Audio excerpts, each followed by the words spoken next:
Hi, beautiful beings.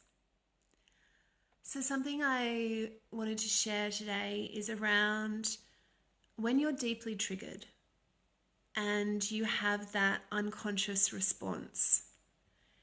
It comes out in such an extreme way and such a really uncomfortable way. And there's a piece of you that can see it and can recognize it, and there's a larger piece of you that really can't stop it from happening. And let's bring some compassion to that, hey? Let's bring some kindness to that awareness that you're doing something and reacting in a way that feels not congruent, but feels in many ways out of control, inevitable. So, say you have responded to a trigger. Say you've responded in a way that's maybe being less than kind, a little bit overreactive.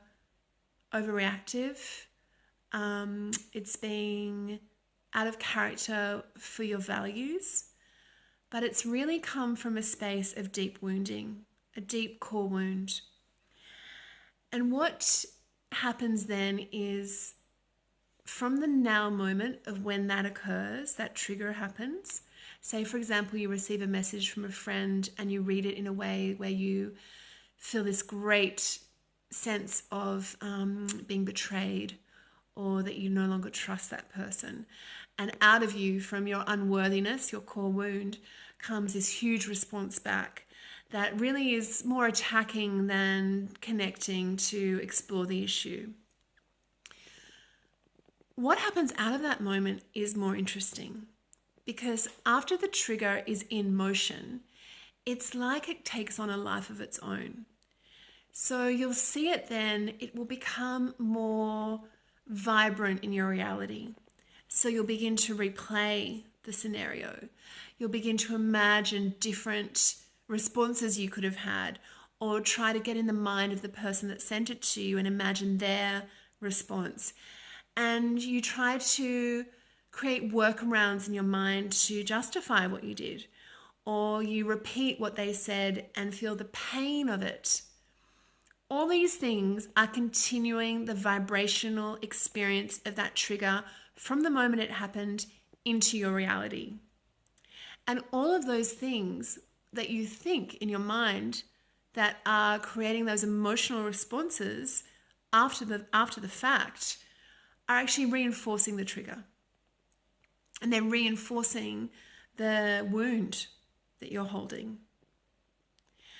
So beyond dealing with the deep wound, which is definitely part of this triggering process, I'd like to offer you a way to sit in the aftermath of the trigger and begin to depolarize, de-energize, remove the emotional intensity. So what's really helpful is if we begin to watch the whole scenario playing out like a movie and begin to reframe our emotional response. And it's going to take a great deal of energy, an energy greater than the unconscious and readily available response of reacting in the way you have.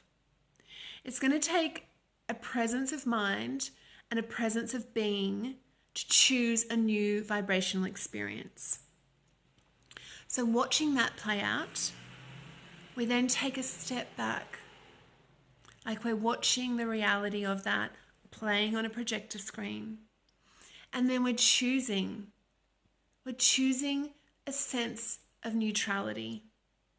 We're choosing a sense of, that happened. It's gone.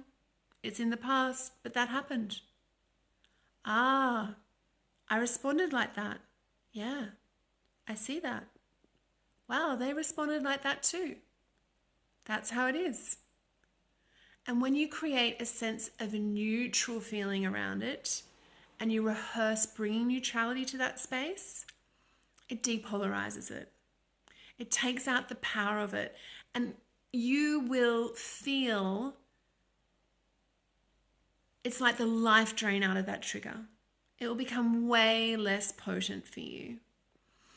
And with practice and rehearsal, you'll begin to get really good at bringing a neutral lens to these events. And why would we want to do that? Well, we want to do that because if not, it's ruling our lives. It's ruling our energy. It's ruling our conversations. It's ruling our conception of reality. And why would we want to create neutrality? Because what is triggering you is not going to trigger anyone else in the same place and in the same way and with the same response. That's what shows us that this is connected to a program and a wound. And within the creation of this, those programs and wounds are what's keeping you in a lower vibrational experience than what's available to you. It's not the truth. That's the thing. It is not the truth. Your response is not the truth, and neither is theirs, because every person will respond differently. It can't be true if there's multiple ways of responding to the same thing. So give yourself the peace and the presence of neutrality. Even potentially put yourself in another person's shoes in that situation.